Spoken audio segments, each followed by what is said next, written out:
Well, hello everyone, and welcome to another episode of Millennial in the Middle. I'm Connor Dehlin. I'm back. Thanks for sticking with me.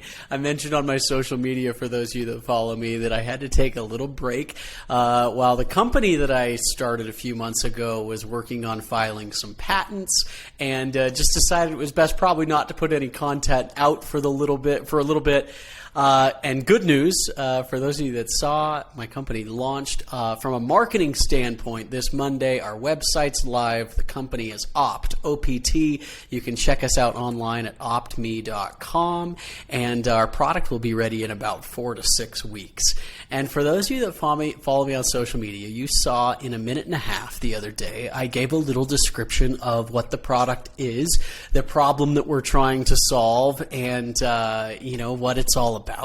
And one, thank you so much for all the support. It's so cool to hear from so many of you that really have supported me and just been there in so many things that I've done over the last couple years. But more importantly, I got a lot of questions from some of you asking, how did you come up with this idea? Or how did this all fall into place? I didn't even know you were doing something like this. What's the rundown? And so if what I put on social media the other day was the force Connor to be brief in 90 seconds and explain a lot, this is the beauty of podcasting, which I love, where we can be a little bit more long form, and I can do what I do best. I can tell stories, I can tie it into history, and I can talk about some of the factors in a way to bring them together that maybe makes a little bit more sense of why I'm so excited about what I'm involved in right now, why I think, frankly, it's going to be something that makes a bit of a dent in the world, and I'm really, really excited to be a part of it and feel very fortunate to be. And so today I'm going to kind of talk through what I feel the last couple years have been about for me personally, but then finding that what I've gone through personally really is what my generation and really our society has gone through, and how it's affected the way we communicate, how it's affected our culture, how it's affected our careers. And it's almost I love studying the social evolution of sorts, right? Things are always changing. I think that's why I'm so tied to generational theory, because I love seeing how over time these different factors come together to create these circumstances and how we react as humans. And what this app that we're about to release in 6 weeks is really a culmination of a lot of different factors coming together, and I think a little bit of providence and kind of some things that have happened in place that I definitely couldn't have planned all out. But looking back now with a little hindsight in this bit, it's pretty cool to see it all come together. So let's do it. 3 factors I'm going to talk about today, and cultural trends and movements that have taken place over the last few years. And the first is COVID, the pandemic. We can really look at that now almost as if it's in the rearview mirror, right? And I remember it was almost a year ago exactly. I just looked it up. It was in May of 2021 that I had Jeff Calais on the show. And Jeff Calais, we've called our generational theory expert. We labeled him our bitter Gen Xer. I love the guy from Florida, one of the most interesting and entertaining, engaging guys I've ever talked to, and especially on this show. A lot of you say he's your favorite guest. And we had this debate where we basically said, how will the world remember what COVID did to society and to us as individuals? And of course, we framed it in this mindset of generational theory. Now, just a little bit of review. Neil Strauss and William Howe were 2 Harvard professors that 20 years ago wrote this book and basically created this whole thought of generational theory. They kind of labeled the cohorts within these 20 years. And then what's interesting about what they said, and people debate this, there isn't necessarily a whole lot of empirical evidence for it. They're just trying to look at trends in society. They basically say that in history, And these cycles tend to repeat itself. So they say that there's a cycle with 4 cohorts within it, 20 years apiece, all kind of equal the average lifespan of a human. So in one, person's life, all of a sudden you have this whole, cycle that takes place, and different generational cohorts being in different stages of life when these events happen. And they also go on to say that about every 20 years, some sort of event or thing takes place that really, puts us on the track of a change of mindset. So if we were to look back, it's really easy as, we look back and say the Great Depression, World War II, the end of the Cold War, the Challenger explodes, 9/11, and all these things. And then 20 years after 9/11, what takes place? The pandemic. We all knew as we were in it that the pandemic would change things forever. That it would have an impact on not only the things that we do, but the way that we think and the way that we interact with each other. And so here was the debate. There are 4 different types of events that they name. The 4 different types of events that they name is that you have a high, an awakening, an unraveling, and a crisis. And we pontificated in this episode if COVID would be remembered as an awakening or a crisis. Now, a crisis they describe as an era of destruction, often involving war or revolution, in which institutional life is destroyed and rebuilt in response to a perceived threat to a nation's survival. After the crisis, civic authority revives, cultural expression redirects towards community purpose, and people begin to locate themselves as members of a larger group. So we're like, okay, well, obviously, during 2020, when I started this podcast, it felt like a crisis. It felt like the division and this anger and this time was at its height, right? And we're like, maybe this is how this will be remembered. Maybe the response to COVID will be us coming together and being a group and rebuilding institutions in a way that'll help the whole. Or, almost the opposite in a lot of ways, would it be an awakening? And they define an awakening as this. According to the theory, an awakening is an era when institutions are attacked in the name of personal and spiritual autonomy. People suddenly tire of social discipline and want to recapture a sense of self-awareness, spirituality, and personal authenticity. This is from their book. And as I thought through that, at that point a year ago, Jeff and I debated back and forth, and we're like, what will it be? And I think we were leaning towards, this is probably going to serve as an awakening. And now, more than 2 years removed from the start of the pandemic, and throughout this whole time, I've had this podcast and had vulnerable conversations and thought through things and been a critical thinker and invited other people on to share different perspectives and backgrounds. And so many conversations that I've had outside this show that haven't been recorded, a lot of them I wish were recorded to share with you. I feel like I can say my opinion. As someone who loves studying how we interact with each other, I feel that COVID was an awakening for all of us. I know that it definitely was for me. Why? Because what did we have in the early stages of the pandemic? We had time on our hands. Frankly, we were kind of bored. A lot of the things that typically would dominate our time were gone or were put on pause. And we were doing things like sitting at home binge watching Tiger King. Remember those days, right? Or I'm going to go down to St. George for 2 weeks because why not? It was a really strange period of time. But for a lot of us, definitely me included, by slowing down a little bit, it gave us the chance to reevaluate, to look at our priorities, to decide what mattered most in life, and to really evaluate our most valuable asset that we have in this life, and that's time. What do we spend our time doing? Who do we spend it with? And what do we choose to do? And then having this realization that so much of what we spend our waking hours doing are things that if we had a choice, we wouldn't necessarily do them. But why do we? Because, we're supposed to, or there's no other way. And that's just what's got to happen, right? So phase one is that, or factor one that I talk about today is like this awakening, that COVID all of a sudden got people thinking a little bit differently.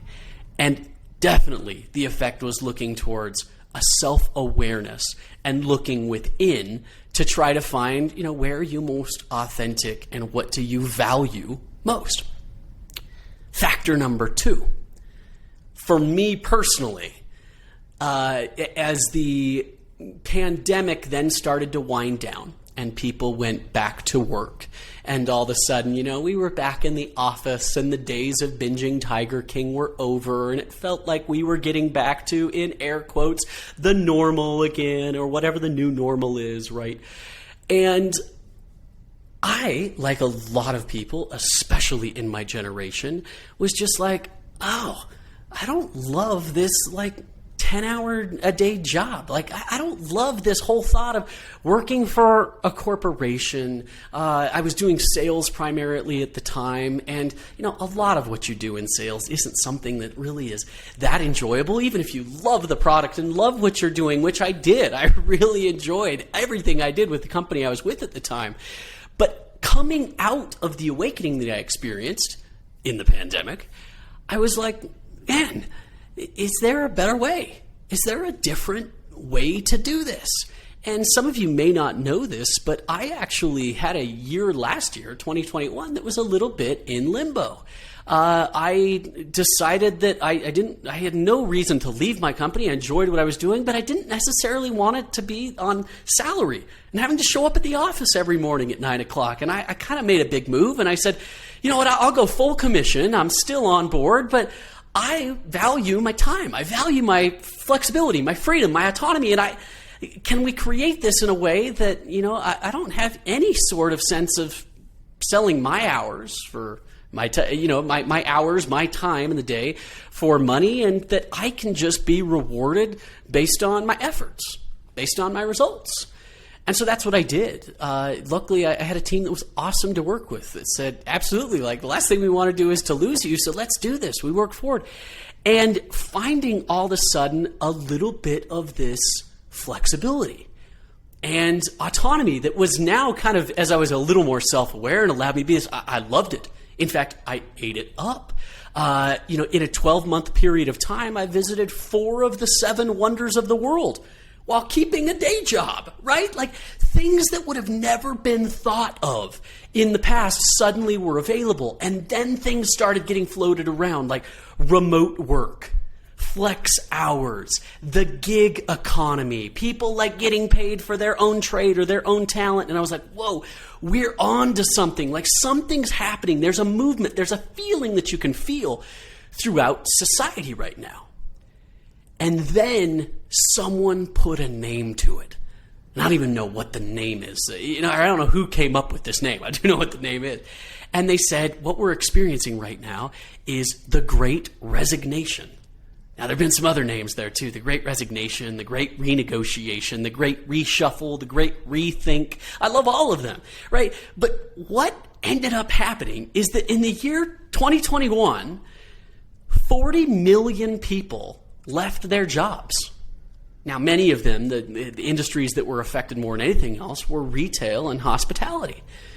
And you had this group of people that were suddenly saying, no thanks.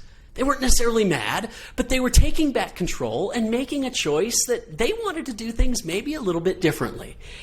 And, it was interesting to see as that happens, because a lot of people sat back and watched that and said, that group is lazy. They don't want to work, or they were labeled as people that, weren't really willing to go out and have ambition and do it.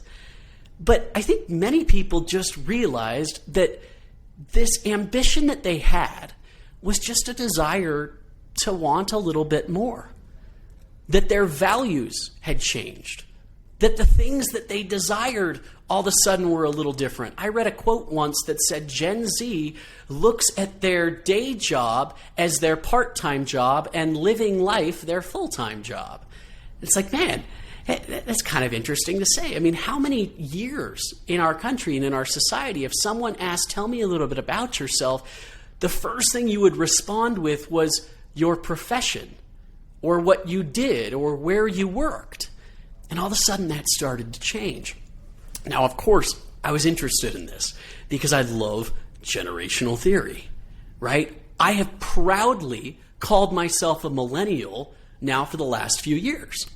And as I've done that, I had a lot of people that would say things to me like, why would you label yourself as a millennial? Like, I know you've done that on the show, but that word has such a negative connotation, and there's nothing cool about being a millennial. We're the selfie generation. We're the lazy generation. We're the ones that, haven't figured it out and are sitting around on social media all day, right? And I didn't necessarily know how to put a finger on it. But I was like, you know what? No, I don't know if that's the narrative here. Now, granted, I don't think my generation has figured it out yet. But I think we're on to something.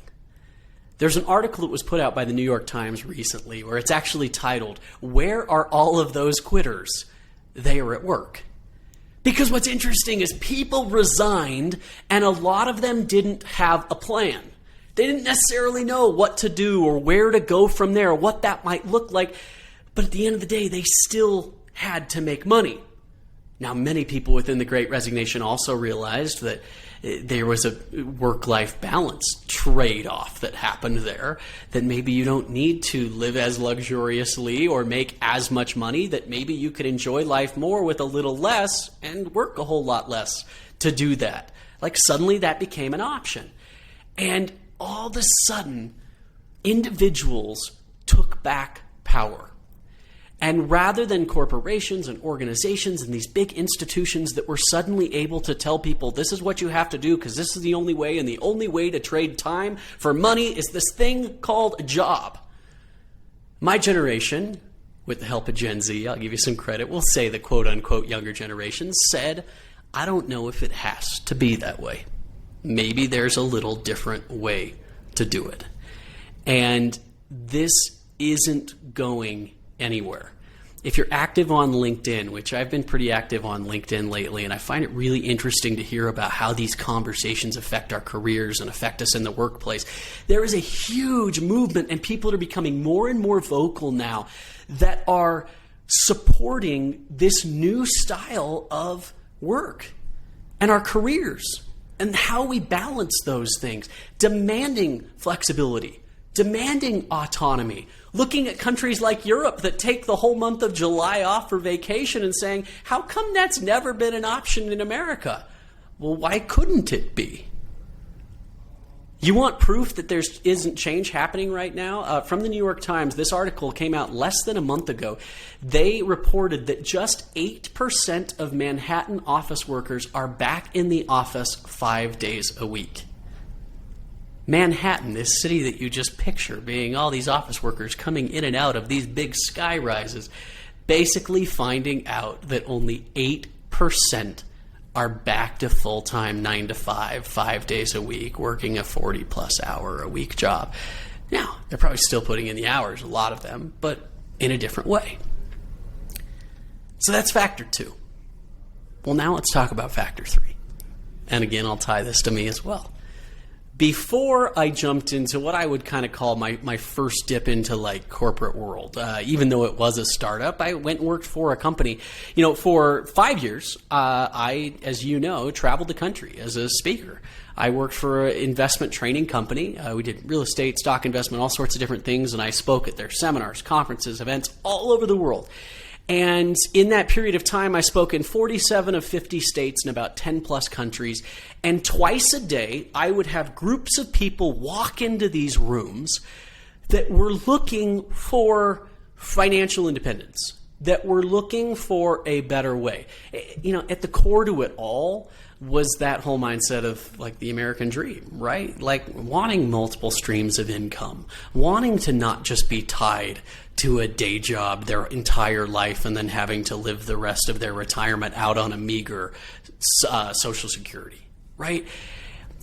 And what I realized as I did that is, one, while we're all so different as people, and I learned, the regionality of our country and the different types of people and the way we think, look, speak, dress, what we value, at our core, we all had some very, very similar beliefs and convictions of just wanting to be able to provide in a way that allowed us more freedom, more flexibility, more autonomy, and doing it in a way that was actually feasible, that didn't feel like you were the lazy surfer bum, that didn't feel like you were the lowlife that was going to live off the government. Like, how could we find a better way to do that? And I ran into these people day after day after day after day after day. And what I realized is that the ones that made it, the ones that did find a different way to go about it, they did a couple things. One, they figured out what they were good at. Because most of us have a skill or something that we are exceptional at, right? Something that we are way better than most of the population at. And then realizing, how do we then make money off of that? And that's where a lot of people weren't able to make that next step. They had something they were good at, and often what they were good at is also what they loved and what they were passionate about, right? And that makes sense because we as people like being good at things. So usually what we're good at and what we love doing tend to collide. But where we struggled is not everyone was able to find a way to make money off of those things that we were good at. And more than anything else, not only our talents or our skills or our expertise, but our time. We all value time, right? But trying to find a way to get what we feel is our fair value, or frankly, just as much value, and when I'm saying value here, money, out of the time that we put into anything that we do, that suddenly became the task. So factor one, COVID, the Great Awakening. Factor two, the Great Resignation, 40 million people leaving their jobs, including me, myself, and I. And then number three, this whole thought of people trying to find what they're good at and monetizing on it, monetizing on their talents, trying to maximize their skills, their expertise. So now here's where a little bit of providence or, some divine, who knows, like the way it fell into place, I can't even describe at this point. But toward the end of last year, when I'd basically made the decision that I was going to step away, I had to find a better way. I didn't know what it was going to look like. I was kind of resigning without a plan. Something fell in my lap. I met an amazing gentleman named Peterson, who I'm going to have on the show here in the next few weeks. You're going to love talking to him. I have learned so much from this guy in the last 6 months, I can't even tell you. And he came to me with this idea around monetizing a meeting. And I was like, oh, what do you mean by that? And he's like, well, think about it. Since COVID, meeting requests and like Zoom meetings have gone through the roof. I'm like, yeah, you're right. Think about it. Think about how many Zoom meetings or Google Meet or video calls you had in 2019 compared to today. Heck, I met with my doctor the other day on Zoom. Like, when would that have ever been an opportunity before? But now it's become really commonplace for us to, from home, connect with experts in their field or do things in a more efficient way without having to drive across the valley or travel somewhere, and connect with people and do it through technology. And meet with people on a video call. And yeah, while we were able to do that, all of a sudden we realized that we could be more efficient in the time that we had. We could get more value out of our time. But then we all started suffering from Zoom fatigue, right? That was a real thing. Why? Because we were used to, and we had a day job, and we sat in the office all day long. We had to be there for 8 hours. So we weren't all that protective of our time. We had to be there anyway. So you got to have some lame meetings along the way to fill the time. And let's be real, meetings suck. No one likes meetings, right? I even say that word. And as I've now talked to so many people over the last few months, interviewing them and surveying them about this idea, no one likes meetings. But for so many of us, It's like the main way that we either get paid fairly for what we do or are able to share what we have, and we have to have it. But how do we find a way to make it so our meetings aren't awful? And what's interesting about this meeting problem is there's two sides of the spectrum. There's the one side of people that are always getting hit up. For example, when I worked at Gig, the company that I left last year, I worked with a lot of social media influencers, right? A lot of social media influencers that they made money off monetizing their brand and connecting with other companies or products that wanted to work with them. And as you can imagine, most of these influencers have completely full DM requests.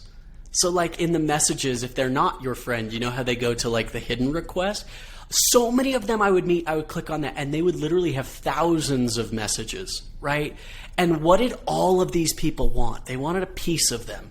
They wanted some of their time. They wanted a chance to pitch their product or see if there was a chance for a partnership and all these different things. And the result was most of them never even got opened. Why? Because there was no way to sift through them all. Or maybe you experience that of every salesperson that, reaches out to you and have all these requests for your time, and you're just like, most of them just find their way directly into the trash. Or how many of you have had the awkward conversation around, hey, can I pick your brain on this? Or you meet someone from high school that you haven't seen or heard from in 5 to 10 years, and they call you up and want to take you to lunch? I mean, seriously, when you hear that, every alarm bell in your head starts to go off. They're like, this is fishy. What are they trying to sell me, right? And then the flip side of this meeting problem is there's a certain group of people that all they want in life is the one thing that everyone is so desperately trying to avoid. And what's that? Meetings. And who are those people? Salespeople. How do I know? Because I was one. Like I led teams of them, right? And you, especially in this time of COVID, like we were trying to scale at my company Gig that I was with, trying to scale software sales in the worst time ever to do it. Like right in March of 2020 when everyone shuts down, and we were just one of the crowd sending out hundreds of emails a day asking people to give us 15 minutes. Asking people to listen to, hear us out and listen to our demo. And what did we spend all our time doing? Trying to convince people to meet with us. But if we had it our way, we would have just spent the whole day in good meetings with people. And all of a sudden, that's where this conversation is. I started to narrow this idea down with Jason. And he has an amazing skill of just getting to the root of the problem really fast. We said, look, everyone values time. That's not the issue. But rarely do we put a value on our time. And how do we put a value on anything in society? Well, it's the whole reason that we invented currency. Several episodes ago, I had Bridger Pennington, such a stud, by the way, on this show, and we talked about the history of currency that basically became a way for people to value assets and to have a similar language and a similar way to look at it, like how do we value something? And while we figured that out for almost everything out there, every commodity, every product, every asset you could find, we struggle putting a value on our time. Our most valuable asset, and the one that we all have a limited supply of, and no matter who you are, there's a high demand on. And what you choose to do with it is really, really important. So we said, okay, well, what if we create a tool that helps people do just that? Put a value on time. And how did we do that? Well, we built Opt. For those of you that saw the video, Opt's just an easy way to pay someone to meet with you or to get paid to meet with someone else. So say you're one of those influencers, or say you're a coach, a psychic, a business expert, a consultant, you name it, a golf pro like my dad, and someone calls you up and says, hey, can I pick your brain, or can I get a lesson, or can you advise me on this? That's an easy response. And you can say, sure, I'd love to, but I value my time. I also value yours. I charge $100 for an hour. And then the ball's in their court. You don't have to have that awkward conversation around trying to charge. And they know, well, of course, if you want to pick the brain and want time of someone that you value enough to do that, you should be willing to pay them for it. And then on the flip side, for those salespeople, I thought, man, I wish I had this when I was trying to reach out to people all throughout the country to just give me 15 minutes to talk through what we had. You can reach out directly to them and say, hey, I know you're busy. Hey, I know you get calls and get bugged all the time. I'm willing to pay you $50 to meet. And then the beauty of, you know how many times I was no-showed on as a salesperson? Any salespeople in this room know that. At having the safety to know that you're not going to have to pay for that meeting until they actually show up. And all of a sudden, the power in having this middleman that would make sure this transaction happened smoothly. And we said, you know what? There's an app to sell your house or to rent your house, to rent your car, to sell just about anything. I mean, think about Uber, right? Like Uber created a way to make you feel comfortable getting in a stranger's car and having them take you to the other side of the valley. Think that's crazy? This is even weirder. Airbnb made it so people would let strangers come live in their house for a certain amount of time, trusting them that they would get paid and they wouldn't ruin their house along the way. Why? Because they had a safe and an easy way to do it, and they had a third party that was going to make sure both sides upheld their end of the bargain. And we said, man, there's something like this for everything, but there isn't anything like that for time and meetings. Why not? Well, because COVID all of a sudden made video meetings a thing. Like all of a sudden this is here now. The timing for this, all of a sudden we just felt all of these movements were coming together for this moment to create this. And so that's what we did. We built it. And as you can tell, I'm a little passionate about it. Why? Because all of a sudden it was a way, hopefully, that we built it. By the way, we'll make it free so anyone can just use it, like a Venmo or an Airbnb. Sure, there might be some transaction costs and things that come along the way, but hey, it's the price of doing business. But the way you then create that is to make it easier for people to value their talents, their energy, their expertise, and most importantly, their time. I have learned so much in the last 4 or 5 months. I feel like I have been just like in a accelerated business, product development, marketing, like everything, you name it. In the startup world, it can be overwhelming because you wear a lot of hats. And up to this point, it really just has been me and one of my partners, Jason, doing this. We have now put together an amazing team of founders that are helping push this product forward, guys that have been around the block with some experience to kind of guide this in the right direction. And I don't know what's going to come of this, but I'm really, really excited to share it. And I do this today because all of you that listen to this episode, like, heck, this is episode 85 or whatever it is, like, I appreciate you being around this journey with me. I started this podcast and called it Millennial in the Middle, and I realized while it started at the beginning of being like, I'm against extremism and I don't like contention and I want to bring people together to the middle and have these conversations, and then I found it's just being about being in the middle of life. And everything that we're thrown at, and doing that as a millennial, that's a product of a new way of thinking, that's living in this time right now, reacting and responding to the trends, to the culture, and trying to figure out a way to understand the changes that are happening, to adapt to them as they take place, but not just adapt and like survive, but actually to thrive, to crush it. I love my generation, and I love Gen Z. I think they'll be even better, right? Because we've taken tools like social media, like YouTube, these different ways to be able to get creative and make money and value your time in a way that older generations would have probably frowned upon for a minute. But we go, why would we frown on that? What if we're just coming up with a more creative, cool way? So we're not creating a movement here. It's simply recognizing the movement that's taking place and trying to build a tool that hopefully will empower those along the way to ride the wave and to do it well and to help other people along the way and try to have conversations that bring us together rather than tear us apart. And hopefully, as we become more self-aware, we become better to other people. You know, the argument that could be made for this awakening, you know, the difference between the awakening and the crisis is the reaction of an awakening is that we look within and we value our, you know, our personal autonomy and respect and our spirituality and these different things. And the respect of a crisis is all of a sudden it becomes about the collective, right?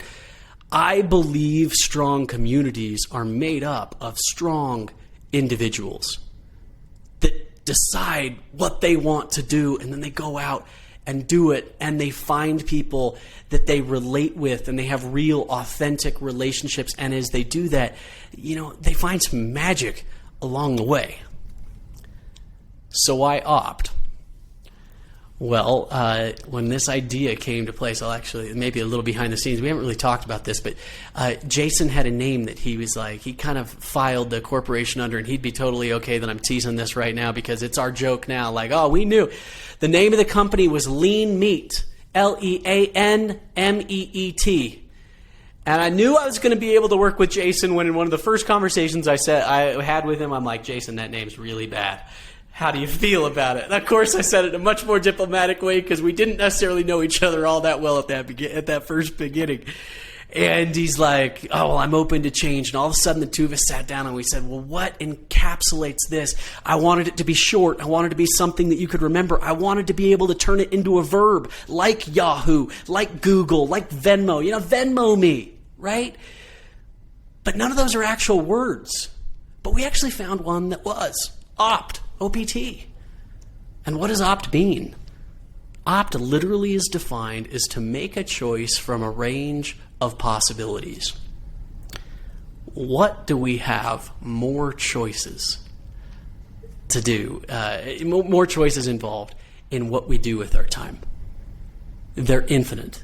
There's so much that we can do or choose to not do. But the power lies in the choosing. And when it comes to our time, our most valuable asset, I hope people choose wisely and they feel like they have a choice and they're empowered to have a choice. And so all of a sudden, opt then encapsulated this feeling of this movement that was taking place, of groups of individuals acting together and never doing things they feel like if they had a choice they wouldn't choose to do. Valuing the right things. Valuing each other. And as that happens, all of a sudden, you know, the best type of not just meetings, but interactions and relationships and jobs and professions and money-making opportunities, all of it comes to play. Guys, I'm doing this podcast with you like the week of our marketing launch. We just put our website up this week. Our product doesn't even come out for 4 weeks. But it kind of takes some vulnerability to do that. Right? To put yourself out there and say, hey, I think this is going to be something big.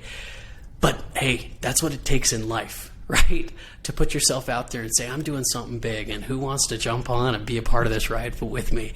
If you're curious to learn a little bit more, go to optme.com, O-P-T, me, like Venmo me, optme.com.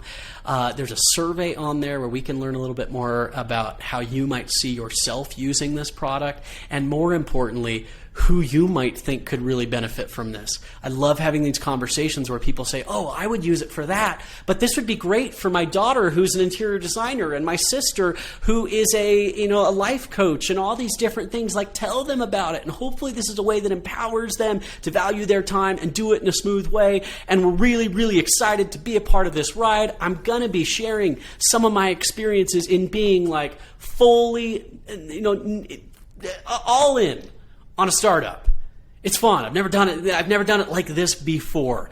And I'm going to share some of this journey with you. And I'm going to share some interviews where we learn and we talk about these concepts and we see how all of these factors come together, and hopefully we learn a lot as we do it and we get a lot out of it, and it's a value of your time. Time's important, and I appreciate you giving me the time to listen to not just this episode, but any episode you've listened to in the past. I truly, truly do appreciate it. I hope that you gain something along the way. Thanks so much. Clowns to the left me, jokers to the right. Here I am, stuck in the middle with